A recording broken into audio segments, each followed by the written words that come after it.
participar. Sintonize agora, fique em boa companhia. Em sua casa ou no trabalho, estamos juntos todo dia. Vem fazer a diferença.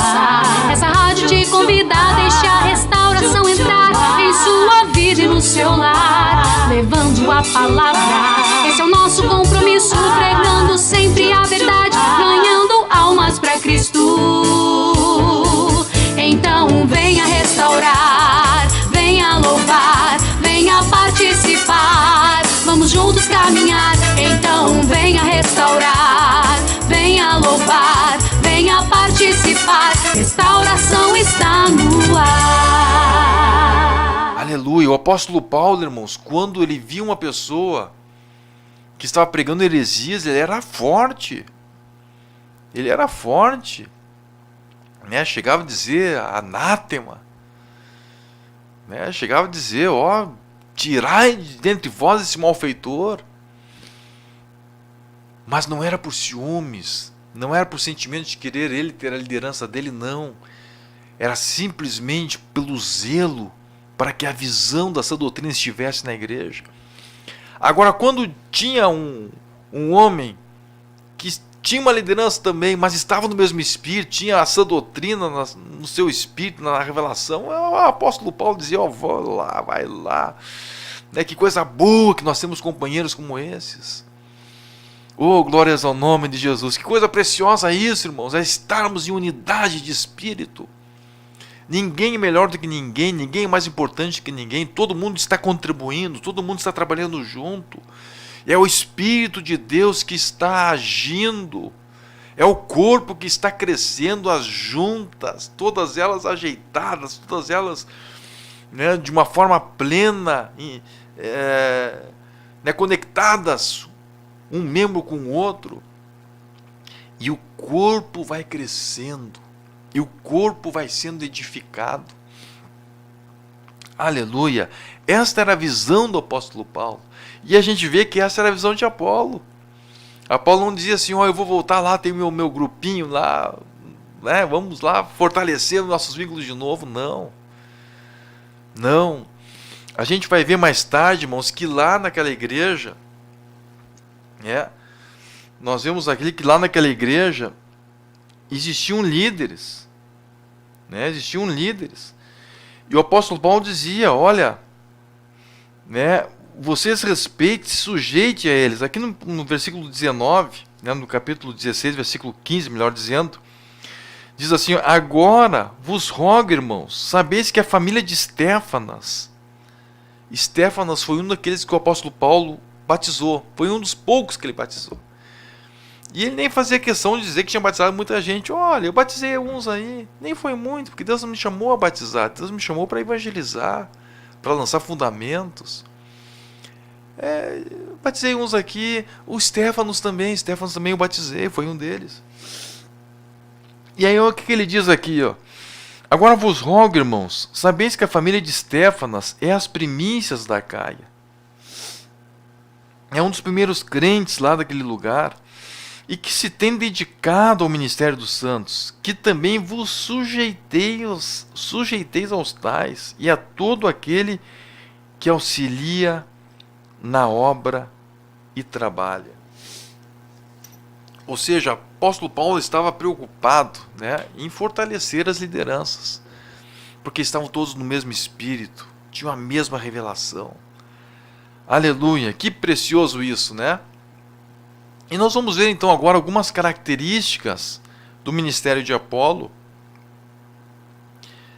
e que levou então o apóstolo Paulo a confiar nele, para que ele, junto com os Zenas, padronizasse, fundamentasse, fortalecesse todas as igrejas em Creta. E nós vemos que uma das ordens para Tito era que ele estabelecesse presbíteros em cada uma das cidades da ilha, considerando-se que a ilha tinha em torno de 100 cidades, então seriam possivelmente 100 cidades, né, onde o Apolo, né, e os Zenas iriam passando para pregar, para fortalecer estudos bíblicos, né, e estabelecer com firmeza ali a sã doutrina naquela ilha. Vamos então para as características do ministério de Apolo. A primeira característica que nós temos aí é que ele falava. Olha só aqui, ó. Falava é o mesmo termo de laleu, que nós vimos na aula passada. O que é laleu? É falar informalmente, é conversar. Então olha só aí, ó. O Apolo era instruído no caminho do Senhor e fervoroso de espírito, falava e ensinava diligentemente as coisas do Senhor, conhecendo somente o batismo de João. Mas já era um princípio dele de falar e conversando. Ou seja, não era somente pregar no púlpito, de um formato formal. Não, ele falava, ele conversava. Quem sabe, né, de uma cidade para outra, ia com um companheiro, né? Iam, quem sabe, ali numa biga, né, aquelas charretezinhas pequenas. Ia lá, né, o Apolo com alguém conhecido, mostrando as cidades, ia conversando, ele ia falando da sua doutrina, falando do que é a salvação, a importância da santificação, a importância da graça, né, o que é uma igreja, né, e ele ia conversando. Então isso é essencial. Nas visitas que ele fazia para os obreiros, ele conversava. Então era uma pessoa que não somente tinha aquela ideia, eu vou falar de Deus nas liturgias. Não, né? Lá na igreja. Não. Estava lá na casa, estava conversando. Está com uma pessoa que ajuda ele no transporte, na condução. Ele estava conversando com ela, transmitindo a palavra, transmitindo a mensagem. Então veja, lá nós vimos, na aula passada nós vimos que o apóstolo Paulo orientou Tito no sentido de ser uma pessoa que falasse, laleu, que falasse, né, informalmente, não somente aquele obreiro de púlpito, mas um obreiro que conversasse com as pessoas, nas casas, no caminho. E nós vemos aqui que o Apolo tinha essa característica, né? Ele interagia, né, com as pessoas também de forma individual. Pode colocar na sequência uma Valquíria. Então essa primeira característica de Apolo, né, ele falava. Então, tal qual o apóstolo Paulo havia ensinado para Tito, Apolo não somente discursava, mas tinha o hábito e a habilidade de falar individualmente com as pessoas em conversas informais. Vamos para o próximo. Irmã Valquíria. Vamos para o próximo então. A segunda característica então de Apolo, né, no seu ministério. Ele também ensinava. O apóstolo Paulo, ele também ensinava. Então, além de conversar, ele também, didascos, né, o original grego para essa palavra, ou seja, ensinava sob a forma de discurso, né, discurso de preleção. Então, ali está o desenho, né, mostrando uma reunião de ensinamento. Então, além daquela conversa, ele também tinha os estudos formais. Então, essa também era uma característica do ministério de Apolo. Ele tanto falava quanto ensinava. Nas conversas formais ele estava falando. Ou seja, aproveitando as oportunidades para falar da palavra. Glória a Deus. Coisa boa isso, né? Quem sabe ele via um obreiro fazendo alguma coisa errada, falando uma coisa errada. Ele comentava, olha, não é assim. Eles eram maldizentes, né? Eram enganadores. Quem sabe nos negócios, né? Acostumado a fazer negócios com gente de todo tipo, querendo tirar vantagemzinha em alguma coisa. Olha, eu fiz isso, né? Tirei uma vantagem. Consegui, vendi gato por lebre. Aí o Apolo dizia para ele, não, olha, nós precisamos ser luz do mundo. Nós precisamos ser sal da terra. Nós precisamos ser tempero, a gente precisa salgar. Olha que se nós não tivermos luz na nossa vida, que grandes trevas nós seremos. Nós temos que brilhar. Então veja, será que você brilhou? Será que você manifestou a luz de Deus com essa atitude sua?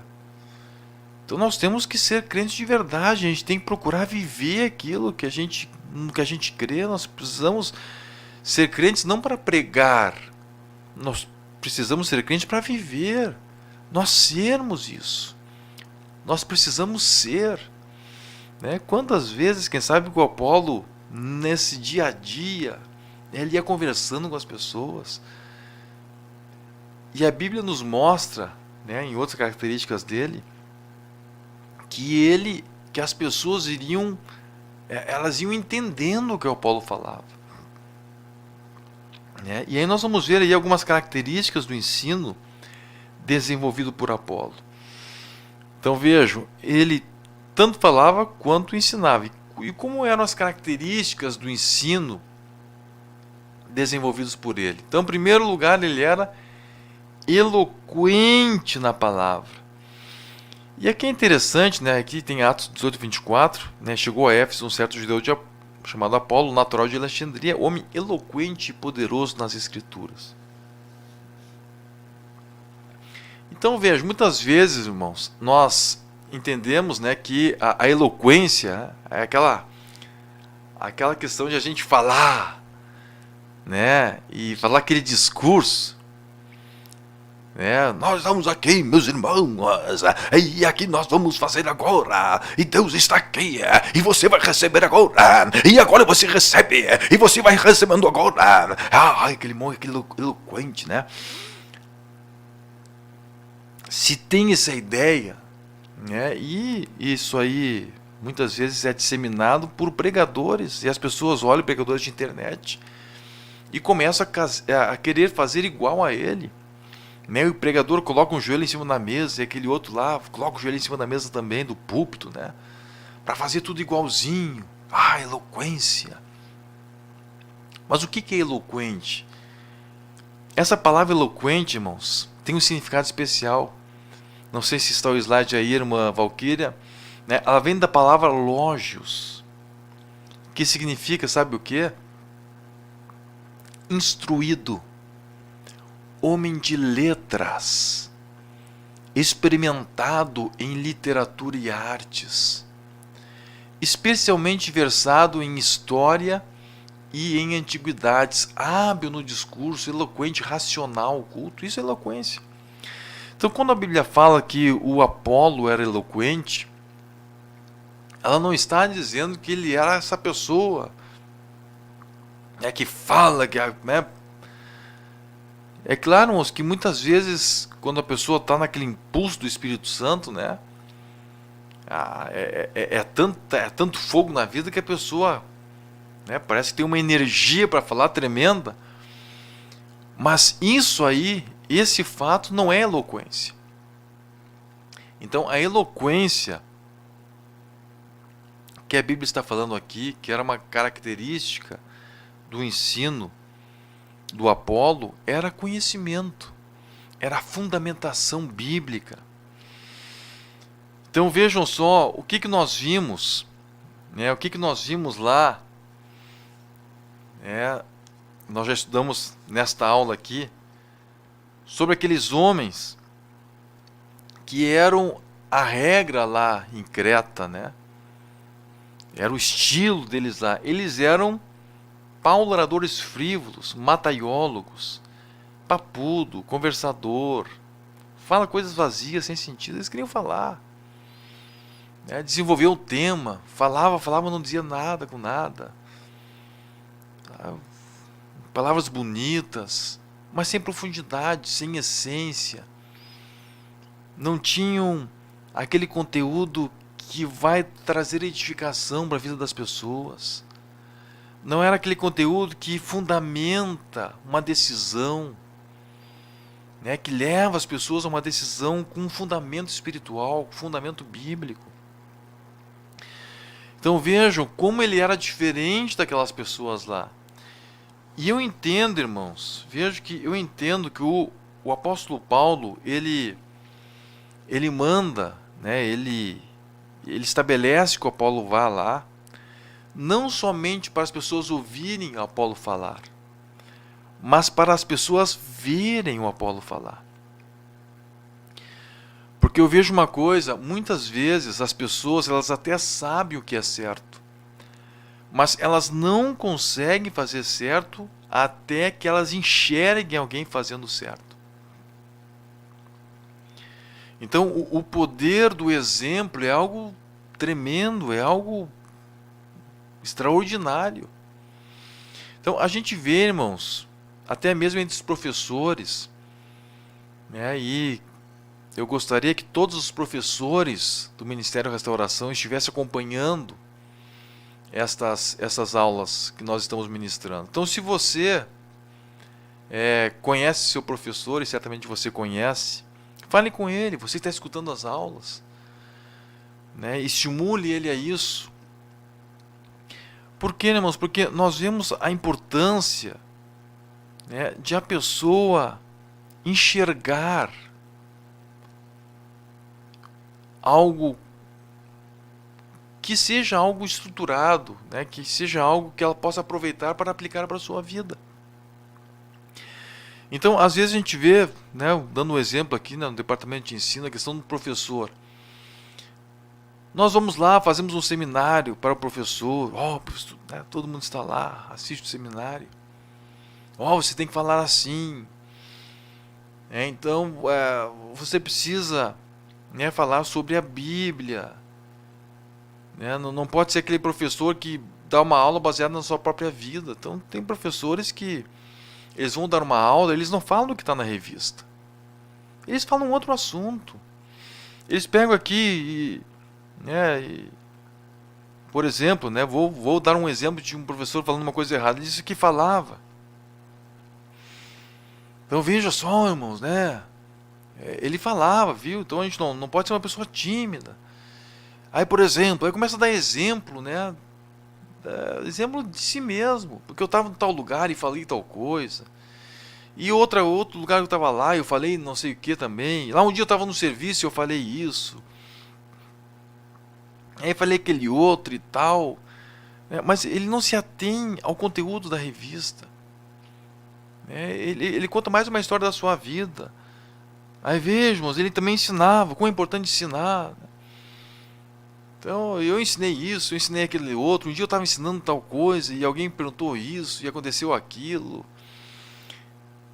Então a pessoa ela não se atém com profundidade na revista. Mas ela vai falando o que vem na sua mente. Ele não passou horas lendo, não passou horas meditando na revista. Aí ele olha aquilo ali e fala, deve ser isso aqui. Ensinava, deve ser isso aqui. Eloquente na palavra.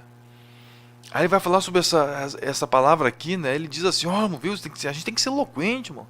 Tem pessoa que é quietão, né? Então, não, tem que ser eloquente, tem que falar mesmo. Tem que gritar e dar glória a Deus. Então vejam, eu estou dando exemplos, né, de muitas vezes que pode acontecer numa escola, pelo fato de um professor não ver outra pessoa dando aula, se aprofundando. Quem sabe ele se converteu há pouco, quem sabe ele foi formado ministerialmente em uma igreja que não tinha professores que se aprofundavam. Então a aula para ele é isso, é uma conversinha superficial, é falar sobre ele, é dar exemplos da vida dele, é dar exemplos não sei de que ele viu, mas não se aprofunda. Claro que é importante exemplos, é importante, mas o exemplo ele enriquece, ele é um detalhe, ele não substitui o aprofundamento na lição. Então eu vejo, irmãos, que muitas vezes a gente faz o seminário, né, mas lá pelas tantas a gente ouve, né, algum comentário, ou vai assistir alguma aula, e a gente vê que a pessoa não coloca em prática muitas coisas que a gente fala em seminário. Por quê? Porque a pessoa, quem sabe, não viu alguém ministrando no dia a dia, né? Várias aulas, lá meu professor faz assim, assim, assim. Então o poder que existe no exemplo de ver, imagine só aquelas pessoas que eram daquele jeito, os mataiólogos, né? Os faladores lá, falavam superficialmente, né? Os papudos, né? Aí eles veem assim um Apolo, esse aí fala até, não fala muito assim, mas o que ele fala tem fundamento. Então eu posso entender que o apóstolo Paulo tinha isso na sua visão. Olha, esses homens precisam não somente ouvir a palavra, mas eles precisam enxergar o que é uma pessoa com profundidade. Eles precisam ver, eu também tenho que ter profundidade. Que coisa boa! Que coisa boa ouvir uma pessoa assim. Aleluia! Glórias ao nome de Jesus. Que coisa boa, irmãos, é a gente ver alguém dando aula ou sendo usado por Deus em qualquer área. Não somente na pregação, não somente na ministração, mas quem sabe até no ministério de socorro. A pessoa que ajuda, né? A pessoa que vai lá e apoia alguém que está em necessidade. A gente olha aquela pessoa, mas que coisa linda. Aquela pessoa foi lá e ajudou. Olha só, todo mundo quer ser ajudado, todo mundo quer ser visitado por aquele irmão, porque ele tem uma palavra de confiança em Deus. Ele tem uma palavra de paz. Ele transmite convicção em Deus, ele transmite uma fé tremenda. Glórias ao nome de Jesus, e a gente começa a enxergar aquilo ali. Né? Então, aquelas pessoas que eram os pauladores frívolos, né, como está escrito, né, os conversadores, né, superficiais, eles começavam a olhar o Apolo e diziam, opa, esse aí não é mataiólogos não. Esse aí é eloquente, no sentido de ter conhecimento, de ter profundidade. Mas eu vou ser também assim, eu quero ser eloquente, que coisa linda. Esse homem fala 10 minutos e é melhor do que ouvir 1 hora de um dos nossos aqui, né? Esses mataiólogos nossos. E daqui a pouco aquele que era mataiólogo, ele ouve, opa, eu preciso mudar. Misericórdia, Deus, tem misericórdia de mim, olha só. Eu preciso ter profundidade, que coisa boa. Eu nunca tinha visto alguém falar com profundidade. Aleluia. Quem sabe eram como aqueles soldados, né, do templo que tinham ido lá prender Jesus, as autoridades judaicas tinham mandado eles. Quando voltaram assim, aí não prenderam ele. Mas como é que a gente vai prender? Nós nunca vimos um homem falar como aquele homem fala. Aleluia. Eu fico imaginando, irmãos, o sentimento que veio naqueles anciãos lá, né, naqueles religiosos, sacerdotes, de ouvir aqueles soldados dizendo, aquele homem fala como ninguém mais fala, nem vocês falam como ele. Aleluia, o poder de alguém enxergar outra pessoa fazendo certo, fazendo como deve ser feito. O pastor Humberto escreve aqui, eu vou ler, né, este texto porque é um testemunho pessoal dele. Ele diz assim: tenho sempre dito que é muito fácil distinguir um pregador que é aluno da escola bíblica dominical, que se esmera no estudo da Bíblia, daquele que se inspira apenas em pregadores da internet. O primeiro traz uma mensagem com conteúdo que edifica. O segundo traz apenas uma mensagem que mexe com as emoções. O primeiro é, portanto, um Lógios e o segundo é um Mataiólogos. Apolo era Lógios, portanto, a palavra de Deus informa que Apolo tinha uma mensagem com conteúdo, uma mensagem que edificava a alma, o espírito e a mente dos ouvintes. Era o fato de ser Lógios nas Escrituras, ou seja, instruído, experimentado, que o levava a anunciar com precisão a respeito de Cristo. Então, primeira característica do ensino desenvolvido por Apolo, ele era eloquente, instruído, profundidade na palavra. A segunda característica, podemos passar aí para os próximos, é que ele era poderoso nas Escrituras. Ele era poderoso nas Escrituras.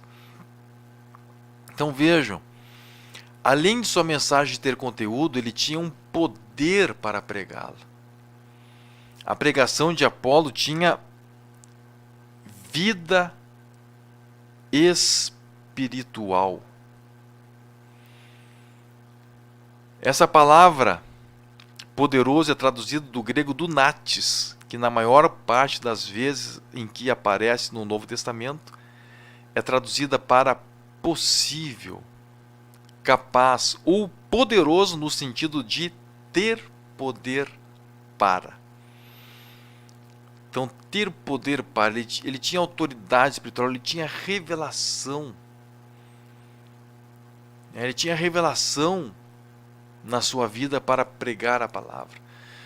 Então veja, poderoso, ele tinha conteúdo, mas além desse conteúdo ele tinha esta revelação da palavra.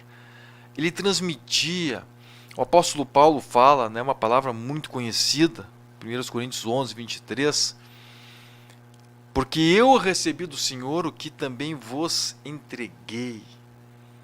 Eu recebi do Senhor, eu tenho aquilo, eu entreguei para vocês. Aleluia, irmãos, nós entregarmos algo que nós recebemos é maravilhoso. Nós recebemos aquilo e nós entregamos aquilo que nós recebemos.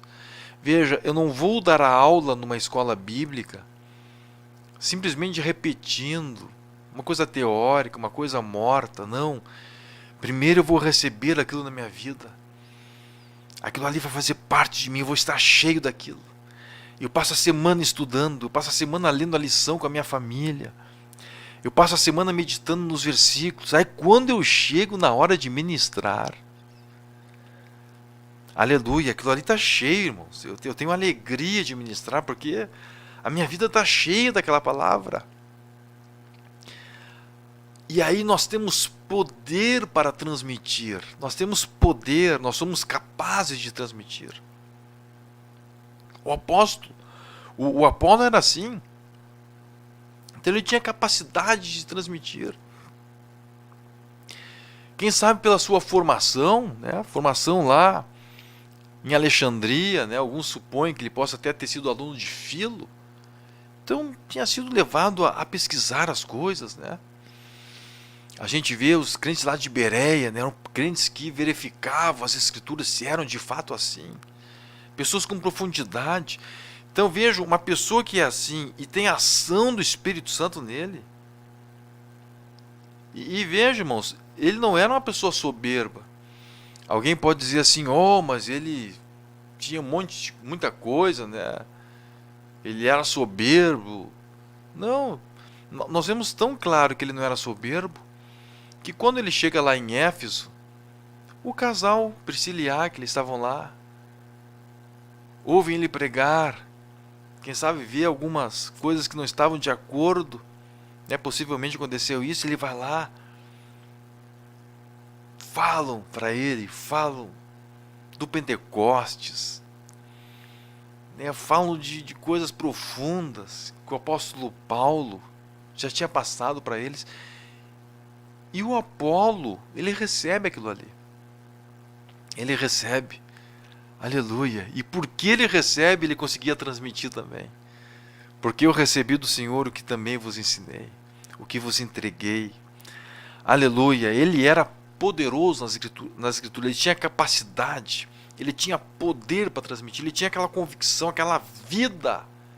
Ele tinha verdadeiramente recebido na sua vida aquela palavra. E por isso ele era poderoso para transmitir ela.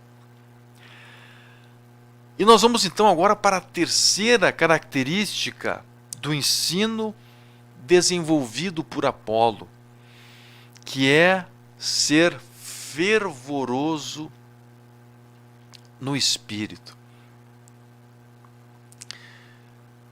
Coloquei aí duas referências bíblicas, né, versões diferentes, para a gente comparar. Então, Almeida Revista Atualizada e Almeida Corrigida Fiel. Então, a Corrigida Fiel diz: não sejais vagarosos no cuidado. Parece que é bem preciso, né? Esta tradução, porque é um termo um pouquinho mais popular, né, para nós entendermos. Então, não sejais vagarosos no cuidado. Sede fervorosos no Espírito, servindo ao Senhor. Por que nós colocamos esses dois versículos aí? Na verdade, o mesmo versículo em duas versões. Para comparar, né, o fervoroso que o Apolo era com o seu contrário, né? Vamos fazer uma figura, uma antítese, né? Comparando duas coisas opostas, né? Para a gente entender o que uma coisa é, quando a gente entende o que a outra é. Então veja, ele diz assim, ó, não sejais vagarosos no cuidado. Na versão Almeida Revista Atualizada diz assim, ó, não sejais remissos. E remissos, tanto remissos quanto vagarosos no cuidado, isso aí é a tradução de uma palavrinha grega chamada okneros, que significa indolente, lento, negligente, que faz alguma coisa sem vontade. Então vejo que na Fiel ela está mais literal, né? Não sejam vagarosos, nesse sentido mesmo, né? Vagarosos, lento, né? Sem vontade, a pessoa fazer aquilo ali. Então diz assim a palavra, ó, não sejais isso, negligente, vagarosos. Mas o que vocês têm que ser? Fervorosos. Então, o fervorosos, essa palavra, ela vem exatamente no sentido oposto à de remisso, a de vagaroso, a de sem vontade. Então, nós vemos que o Apolo ele era uma pessoa vigorosa na sua vontade. Eu vou fazer isso. Né? Eu vou naquelas cidades. Né? Eu vou pregar, eu vou ensinar, eu vou falar. O meu propósito é esse. Então a decisão dele estava formada, a decisão dele era forte, né? A convicção dele para fazer aquilo que Deus tinha levado ele para fazer, ele era resoluto naquilo ali, ele estava definido, ele estava com o seu propósito firme. Nós vemos que essa palavra também é usada por Jesus, nessa palavra remisso, né, que também é trazido por vagaroso, é usado por Jesus para designar o servo negligente que havia enterrado o talento. Então, olha, ele também era lento, era sem vontade. Se eu conseguir negociar esse talento, eu negocio. Mas estava meio difícil aqui. Eu vou enterrar isso aqui. Quando o Senhor chegar, eu vou entregar para ele o que é dele. Tá meio complicado aqui desenvolver isso aqui. Desenvolver esse talento, desenvolver essa missão, essa atividade. E o apóstolo Paulo em Filipenses 3:1, né, ele diz o contrário, né? Ele diz assim, que não era com desgosto, ou seja, não era sem vontade que ele chegava diante deles. Ou seja, o apóstolo Paulo também tinha essa característica de ser fervoroso. Também estava no apóstolo Paulo. Então a gente enxerga, irmãos, isso nos homens de Deus, os homens que foram poderosos, né, que exerceram o seu ministério com grande eficácia. Não sei se tem aí uma, Valquíria, Filipenses 3:1. Não tem aí. É só para ler aqui o apóstolo Paulo falando sobre ele mesmo, né? Filipenses 3:1. Resta, irmãos meus, que vos regozijeis no Senhor. Não me aborreço de escrever-vos. Não me aborreço. Em outra versão diz, não é com desgosto que eu vos escrevo. Ou seja, eu não estou escrevendo assim, que coisa chata isso aqui. Eu tenho que escrever para a igreja lá em Filipos. Que coisa mesmo, eu aqui podendo, tá fazendo outra coisa, mais importante, tu tem que servir. Não, ele tinha vontade. Eu estou fazendo uma coisa importante, isso aqui é necessário. Então o apóstolo Paulo, ele também tinha este princípio de ser fervoroso no espírito. Fervoroso de espírito, fervoroso no seu impulso, nas suas iniciativas, na sua visão de obra, na sua convicção de missão a ser cumprida. Aleluia, que coisa boa, irmãos, quando a gente enxerga uma pessoa que tem isso na sua vida. Ele é fervoroso, ele vai fazer aqui, ele não é remisso, ele vai fazer aquilo, ele não é remisso. No zelo não sejais remissos, mas sede fervorosos, servindo a quem? Ao Senhor. Não é uma pessoa, não é uma igreja, não é um projeto humano, não, ele está servindo ao Senhor, ele tem convicção daquilo ali. Então ele age com aquele fervor, com aquela ousadia, nós vamos ver depois que também ousadia fazia parte, outra característica dele. E nós vemos que todos os homens de Deus, se vamos ler, por exemplo, a biografia de Sundar Singh. Sundar Singh era um grande missionário indiano, que Deus usou para evangelizar o Tibete. Então, pessoas com dificuldades, ele passava de pé no chão, por isso que também ele era chamado do apóstolo dos pés sangrentos. Ele ia de pé no chão, cruzando a cordilheira do Himalaia, subia a 5.000 metros de altitude. Os pés dele já não eram pés comuns, porque isso ele fazia já antes de andar no gelo, na terra, no lugar normal, ele já andava, até quando ele foi pregar depois em Londres, já mais próximo ao final de sua vida. Muitos países convidavam ele, e ali milhares de pessoas se reuniam para ouvir ele falar, pregar. E ele ia de pé no chão, e as pessoas diziam, não, aqui é o contrário, se tu vai de pé no chão as pessoas se ofendem, aí em alguns lugares ele tinha que colocar sapato. Mas enfim, não é a questão de estar de pé no chão ou não estar de pé no chão, mas a questão da convicção, ser fervoroso, eu vou fazer lá, eu vou até aquele lugar. Em alguns lugares então que ele chegava, ele conhecia outras pessoas que também tinham o mesmo ímpeto, e aquilo ali ia inspirando ele inspirava outros e outros inspiravam ele. Ele conheceu um missionário lá no Tibete, e este missionário então, ele pregava e tinha uma convicção tremenda, e chegou um momento então que os lamas, que os líderes religiosos lá, os lamas, chamados lamas, hoje existe o Dalai Lama, que é muito conhecido, mas existiam outros sacerdotes tibetanos lá, os lamas, foram matar este homem, só que lá eles não poderiam matar aquele homem. Eles não poderiam matar, era contra a lei religiosa deles. Porque se pressupõe o budismo e outras religiões daquela região, que não se pode matar uma pessoa. Então o que eles fizeram? Para não matar aquele missionário, pelo que ele falava, pela mensagem que ele pronunciava, eles envolveram ele numa pele de bisão. Bisão é um animal selvagem, um touro selvagem, que também é utilizado para cargas, lá na neve, na cordilheira.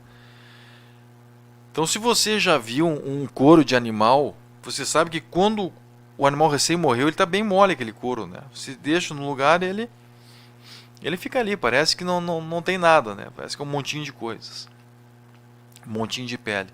Mas quando aquilo ali seca, ele fica duro, fica resistente. E quando aquela pele seca, ela encolhe. Então aqui você tem, em volta desse microfone, a pele crua, ela é assim. Quando ela começa a secar, ela vai encolhendo, ela vai apertando. Então o que aqueles lamas fizeram? Para não matar aquele homem, porque a lei deles dizia que não poderia matar, eles enrolaram aquele homem numa pele de bisão fresca, costurar na pele e deixaram ele ali dentro secando no sol. Então imagina uma pele de um animal imenso daqueles, né? Uma pele grossa, ela foi secando e foi apertando. E os ossos daquele homem foram estalando. Ele passou muitos dias naquela tortura até morrer, sendo comprimido por aquela pele. Na medida que ela secava, ela ia apertando, apertando, apertando, apertando, apertando. E quando ele estava perto de morrer, claro que os ossos quebrando, desidratação, tudo junto ia trabalhando, né, para matar aquele homem aos poucos. Mas quando ele estava já prestes a morrer, as pessoas impressionadas ali olhando, né, ele pediu alguma coisa para escrever e ele conseguiu colocar a mão para fora, ele escreveu algo no papel, um versículo bíblico, alguma coisa assim. Não sei se foi por baixo, em algum lugar tinha uma fresta que ele conseguiu.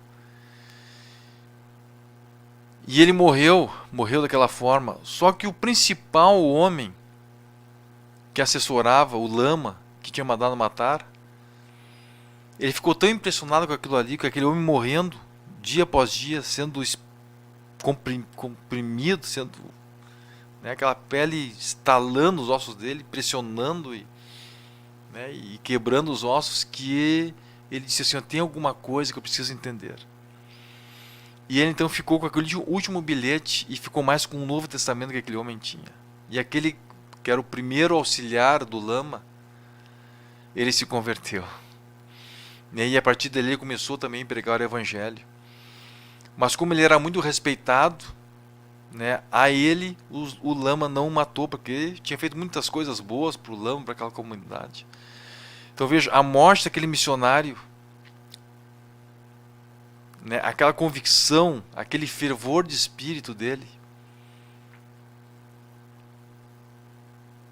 criou um missionário que esteve durante algum tempo, né, não sabemos a história deste homem, porque este homem um dia encontrou-se com o Sundar Singh. Então nós só sabemos desse encontro que ele teve com o Sundar Singh.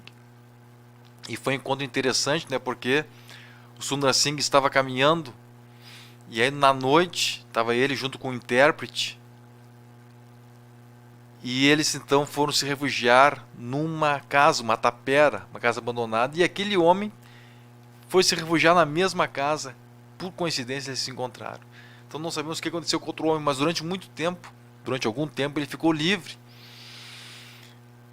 seguindo o exemplo daquele que tinha morrido, né, mas dentro daquela intrepidez, né, daquele fervor nas suas atitudes.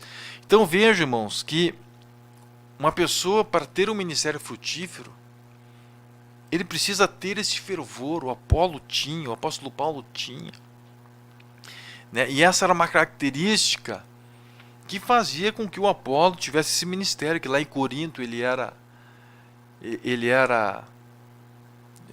admirado, né, onde ele passava, e a ponto de o apóstolo Paulo, e olha, o apóstolo Paulo, ele não indicava pessoas que ele não recomendava, né?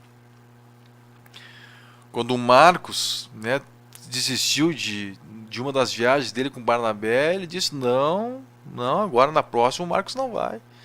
Claro que depois, mais tarde, a gente vê que ele até recomendava o Marcos, né, mas ele viu diferença. Então o apóstolo Paulo, ele era um homem exigente, né, a gente percebe isso, né? Companheiro de ministério para ele não indicava alguém que não tivesse credenciais. Então quando ele indicou Apolo, ele enxergou este fervor de espírito que havia na vida de Apolo. Então veja, irmãos, ser fervoroso de espírito é servir ao Senhor com alegria, com vontade, com intensidade, cheio de ânimo, com vida, com garra, considerando isso um favor que recebe de Deus, e não um favor que faz a Deus ou à igreja. Não é a pessoa estar ali: olha só, será que eu faço isso aqui? Estou escalado lá para aquele lugar, está chovendo hoje, vou molhar o pé. Não. Se tem um compromisso, vamos lá. Aleluia, Deus vai dar graça, Deus vai te dar experiências. Aleluia, glorificado é o nome de Jesus. Agora tinha essa vigília passada, essa vigília geral.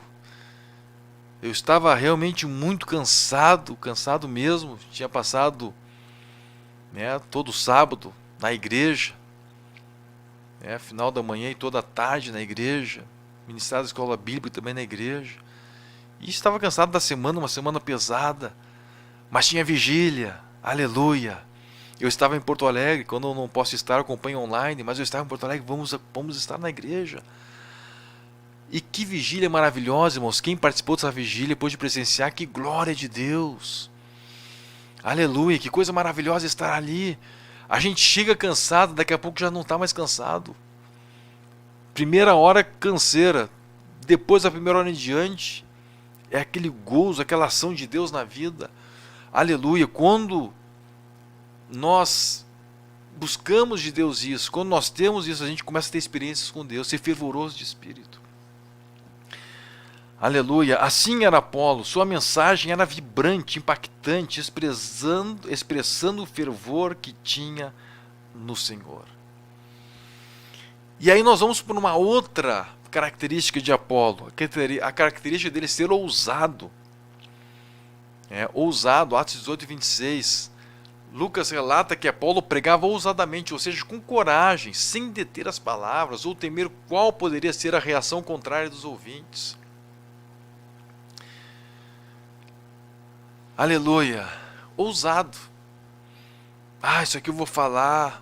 Mas será que o pessoal vai gostar do que eu vou dizer aqui? Se Deus disse para eu falar, é Deus que vai cuidar de todas as coisas. É Deus que vai fazer as coisas acontecerem. Aleluia, o compromisso é com Deus, né? Como os discípulos falaram para aqueles sacerdotes, Pedro.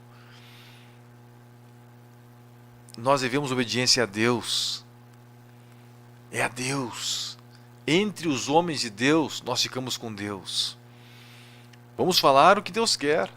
Se as pessoas gostarem, que bom. Agora, se as pessoas não gostarem, nós precisamos falar, mesmo assim, aquilo que Deus quer que nós falemos. Ousadia. Não é uma pessoa que age de acordo com as conveniências, de acordo com aquilo que acha que as pessoas vão gostar. Não, eu tenho que falar aquilo que Deus estabelece. Ele era assim, o Apolo, era ousado. Quinta característica, ele provava por meio das Escrituras quem era Jesus. Ele dizia, provava que Cristo é Jesus, o Messias prometido é Jesus. O Cristo é Jesus. Ele desenvolveu um ensino por meio de uma interpretação sistêmica em que a Bíblia interpreta a própria Bíblia, provando pelo próprio Antigo Testamento que Jesus era o Messias prometido. Apolo desenvolvia isso. Ele tinha conhecimento bíblico, irmãos. E ele explicando pela própria Escritura. Olha, está lá no Antigo Testamento essa profecia, o cumprimento dela está aqui, no que aconteceu em nossos dias.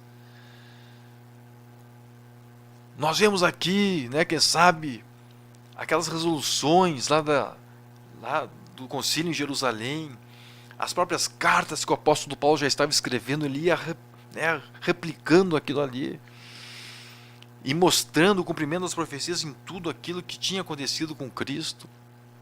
Então ele era uma pessoa com profundidade, ele era uma pessoa com profundidade, expunha a Bíblia então disponível com tal precisão que pela própria Escritura era possível se chegar à conclusão de que realmente o Cristo é Jesus, porque as Escrituras já eram conhecidas dos judeus.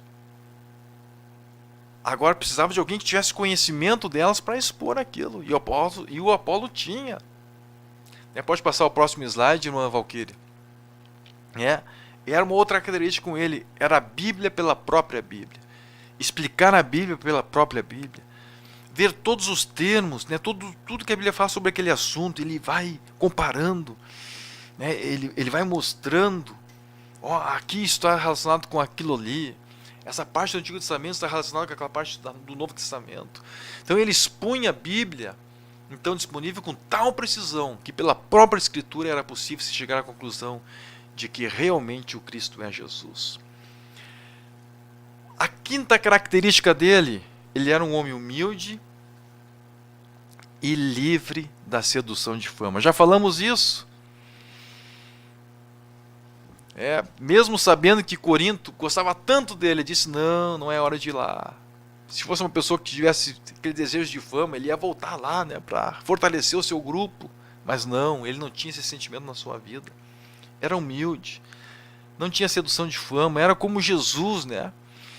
João 6,15, sabendo, pois, Jesus que estava para virem com o intuito de arrebatá-lo para o proclamarem rei, depois do milagre da multiplicação dos pães, retirou-se novamente, sozinho para o monte. Aleluia, Jesus não tinha vindo para ser rei da terra, ele tinha vindo para cumprir o propósito do Pai, propósito que estava firmado desde antes da fundação do mundo. Esse era o propósito de Jesus, e esse era o propósito também de Apolo.